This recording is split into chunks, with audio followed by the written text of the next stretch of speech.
Okay, I have a funny game story. So I'm entering the third round of this tournament in Boulder, Colorado. And as I'm going up to my board, my opponent is playing an opening with the player next to him. And I see that he's playing the Benoni. And he's like, oh, no, no, no. And he puts back the positions really quick. He's like, I don't want to give away my prep. And I'm like, oh, so you're a Benoni player. And he's like, yeah, maybe, maybe. But like, I was talking to my opponent and like, I know that you are an E4 player, so I don't think I'm going to be able to play it. And I'm like, oh, okay, right. And the player he was talking to, I'd played him in the last round, and it was funny because I had played black. So I'm like, well, we'll see what happens. So the game starts, and the clocks are going, and I just sit there looking at the board. I'm looking at my opponent, and he's like, the suspense is killing me. So that I play. And of course, I'm not one to back down from a challenge, so I just go straight into D4. That's what I had prepped for on this tournament, and so I wanted to play it. And I also had some ideas against the Benoni, so I wanted to see what he had. So he plays. Of course, he goes straight into it. This is the old line Benoni. I guess the new line, you're supposed to play your knight up first. Whatever, it doesn't matter. I go the advanced version. He plays his knight over here. This is all standard stuff. And now my opponent plays e5, which I had seen on the board ahead of time. And his idea here is he's going to play this up here. He's going to have this space advantage. And this is like an abnormal Benoni. Normally in the Benoni, instead of that, you're going to play right here. Here, we're going to do a little bit of some trades. And then black's going to end up with this position. Fianchetto is bishop over here. And we're going to have this type of interesting imbalance. This is a typical Benoni pawns, but instead of all that stuff, he goes right here, e5. You can take en passant. If you do take en passant here, it's really not so good. He's going to end up, with this giant pawn center. Black already has an advantage right here, and a Benoni player is looking for the attack. So regardless of where his bishop goes, here, and castling, now his rook's coming down, attacking my king. Yeah, you're not going to want to allow a Benoni player that. So I just move forward with some normal development here, and I move my nut over here. In the Benoni, a lot of times your opponent's going to want to take this knight for the bishop, and I didn't want to allow that. And so I push over here. I actually have a couple ideas here. I'm defending this pawn as well, being ready to jump into this square if I need to. He plays over, and I move my pawn here to e3. I was planning to do this before the game. Computer says it's not that great, but the whole idea is it allows some flexibility. Really, if I had played up to e4, my opponent, he's going to, maybe eventually get this kind of a pawn push in here, get this giant kingside attack. The center is locked. But instead of that, by playing e3, instead of that, I've got some options. I can, go down this file. I could go down this file. I could push this later. I could push F4. I mean, there's all sorts of stuff, and he's not used to it. And actually, after the game, talking to my opponent, that move came to as a surprise to him. So I do play my bishop up here to d3, which I actually don't like. After the game, I actually beaten myself up on this because it was a little bit inconsistent with what I ended up doing. And so if I would have thought about this a little bit more, I think I could have found a different plan or gone something a little bit different. My opponent castles, and then I play h4 right away. So I've got my rook barreling down here. I got my bishop coming here. My queen could go over here. My knights, they're going to jump through this position. They're still going to be able to get over all the way to the king side. And so I thought this was pretty fun. He plays over here, and I was already planning this. And then when he pushes here to defend, this is a little bit ill-advised because I don't have this planned out ahead of time, but I decided to go for it.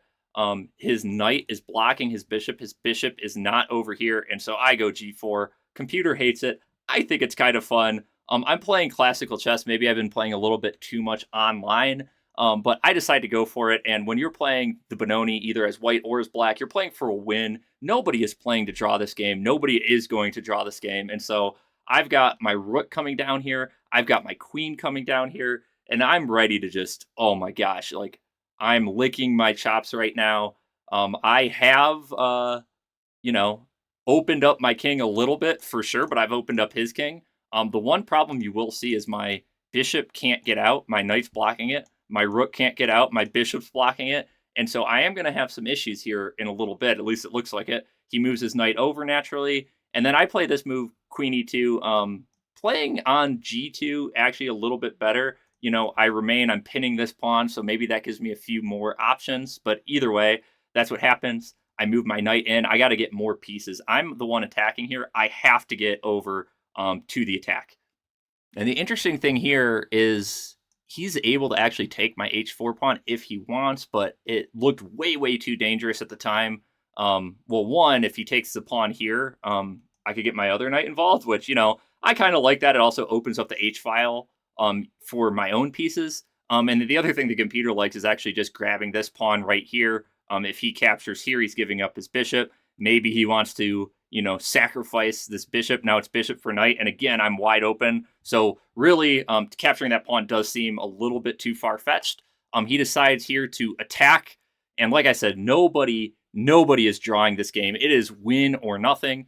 And so instead of moving this knight right away, I love this move right here. So I am attacking. If he does decide to capture here, then I'm going to take with check and then take here. So I'm actually going to up a pawn in that case. So he can't allow that to happen.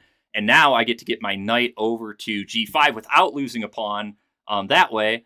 And so now he ends up taking. I take back. He moves over. He's attacking, eyeing this rook. And right here, I decide I'm going to move my queen over and defend this pawn. I felt like I kind of needed to do that. Actually, the computer really likes just totally going for it. So his king is more unsafe than my king. I mentioned that my bishop was locked in.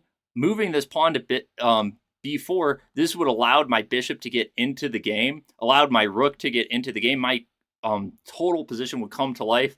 If he decides to grab that pawn, I don't care about that pawn. Like I'm breaking through, and even if he does decide over here, then I can at least block that way.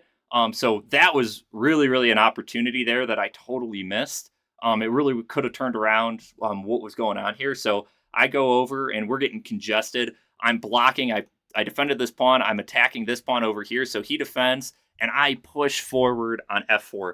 So the reason I really liked this f4 move is, I figured that if he captures here, I'm going to capture with my queen. My king is still defended by this e4 pawn, or this e3 pawn rather.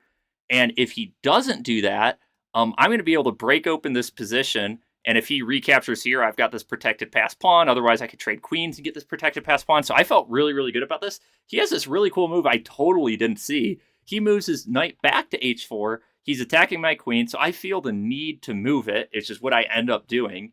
And after I move it, then he's able to capture. I have to recapture with this pawn, and now this e-file's open. And you could see by the evaluation bar, like, I am just totally cooked right here. And going back just one move, apparently I've got this in-between move. This knight move actually caught me so far by surprise. I needed to take a pause and think, what other options do I have? He's attacking my queen. And you might see that move. I could actually re-attack his queen. If he retakes, that's awesome. That's what I was going for in the first place. Now I could retreat. And if he does take here and move back, now again I have this e4, e3 pawn there. My king is way, way safer. That really, really would have been a way to go. Instead of that, I move back like a normal human being. He captures, recaptures. Now I am wide open. This is bad news bears. And now he goes and plays b5. So earlier, I was able to play b4 and open up my bishop, open up my entire queen side. He decides to take that opportunity. This pawn is weak. This pawn is going to become weak. I move over here. I just feel like I'm in shambles. I can't even move this pawn previously because my rook was hanging. Like, I don't know what I'm doing. My pieces are all tied together. Takes, moves over here. b3, let me at least start to get my bishop involved in the game and see what happens. He takes, and in a last-ditch desperation, I'm like, cool, at least I've got this fork going on, maybe, but it's way too late. Obviously, he can just move over here with a check if he wants to. Instead of that, he moves over with this check.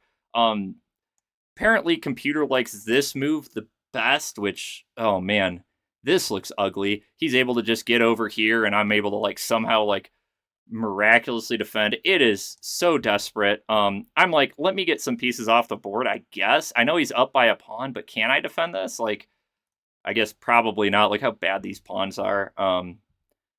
Moves his knight back. He's just consolidating. He's attacking this pawn. I don't know what else to do. I play on a little bit longer, but I just got smoked by my opponent in this game. And that just goes show by the Benoni. I mean, you're playing on a knife's edge the entire time, and you just have to see. You have to hold on and see what you're able to do. But good game to my opponent. He went on to have a couple other really good games in this tournament. And so, anyway, congratulations. I hope you enjoyed this. Hope you got some inspiration. I know me personally, I'm like, maybe I need to start experimenting with Benoni. So we might see a little bit of that here in the future.